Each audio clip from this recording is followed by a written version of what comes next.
സർക്രീക്കിൽ പാകിസ്ഥാൻ വമ്പൻ നീക്കങ്ങൾ നടത്തുമ്പോൾ ഇന്ത്യൻ കരസേനാ മേധാവിയുടെ ഒരു വമ്പൻ മുന്നറിയിപ്പ് ഇപ്പോൾ വന്നിരിക്കുകയാണ്.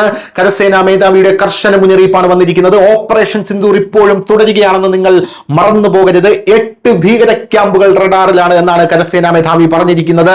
എന്തായാലും ഇപ്പോൾ വരുന്ന റിപ്പോർട്ടുകൾ അനുസരിച്ച് ജനുവരി 13, അതായത് ഇന്ന് മനോക്ഷ സെൻട്രലിൽ നടന്ന സമ്മേളനത്തിൽ അന്താരാഷ്ട്ര അതിർത്തിയിലും നിയന്ത്രണ രേഖയിലും നിലവിൽ 8 തീവ്രവാദ ക്യാമ്പുകൾ സജീവമാണെന്ന് അദ്ദേഹം വ്യക്തമായ മുന്നറിയിപ്പ് നൽകി.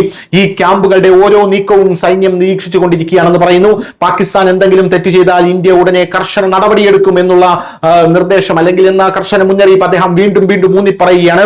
ജനുവരി 15 സൈനിക ദിനത്തിന് മുമ്പ് നടന്ന വാർഷിക പത്രസമ്മേളനത്തിൽ പാകിസ്ഥാൻ, ചൈന എന്നിവ ഉൾപ്പെടെയുള്ള രാജ്യത്തിന്റെ ആഭ്യന്തര സുരക്ഷയെക്കുറിച്ച് ഇന്ത്യൻ കരസേനാ മേധാവി ജനറൽ ഉപേന്ദ്ര ദ്വിവേദി സുപ്രധാനമായിട്ടുള്ള പ്രസ്താവനകൾ തന്നെയാണ് നടത്തിയിരിക്കുന്നത്. ജനറൽ ദ്വിവേദി പറയുന്നത്, പഹൽഗാം ആക്രമണത്തിന് ശേഷം ഓപ്പറേഷൻ റീസെറ്റ് തന്ത്രം ഉപയോഗിച്ച് വെറും 22 മിനിറ്റിനുള്ളിൽ ഒരു പ്രത്യാക്രമണം നടത്തി.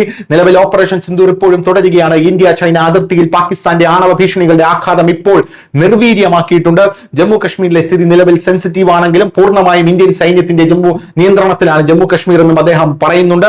പോരാത്തതിന് വടക്കൻ അതിർത്തിയിലും മണിപ്പൂരിലെയും സ്ഥിതിഗതികളും അദ്ദേഹം കൃത്യമായി വിലയിരുത്തി. ചൈനയുമായുള്ള വടക്കൻ അതിർത്തി സംബന്ധിച്ച് കരസേനാ മേധാവി ഒരു നല്ല സൂചനയാണ് നൽകിയത്. ഉന്നതതല ചർച്ചകൾ കാരണം സ്ഥിതിഗതികൾ ക്രമേണ സാധാരണ നിലയിലായിക്കൊണ്ടിരിക്കുകയാണ്. അതിർത്തിയിലെ സ്ഥിതി സുസ്ഥിരമാണ്, പക്ഷേ സൈന്യം നിരന്തരം ജാഗ്രതയിലാണ്. കൂടാതെ സുരക്ഷാ സേനയുടെയും സർക്കാരിന്റെയും ഏകോപിത ശ്രമങ്ങൾ കാരണം മണിപ്പൂരിൽ സമാധാനം സ്ഥാപിക്കപ്പെടുന്നു. ഇതിനു പുറമെ മ്യാൻമറിലെ തെരഞ്ഞെടുപ്പിന് ശേഷം ഇരു രാജ്യങ്ങളുടെയും സൈന്യങ്ങൾ തമ്മിലുള്ള സഹകരണം വർദ്ധിക്കുമെന്ന പ്രതീക്ഷയുമുണ്ടെന്നാണ് അദ്ദേഹം പറഞ്ഞിരിക്കുന്നത്.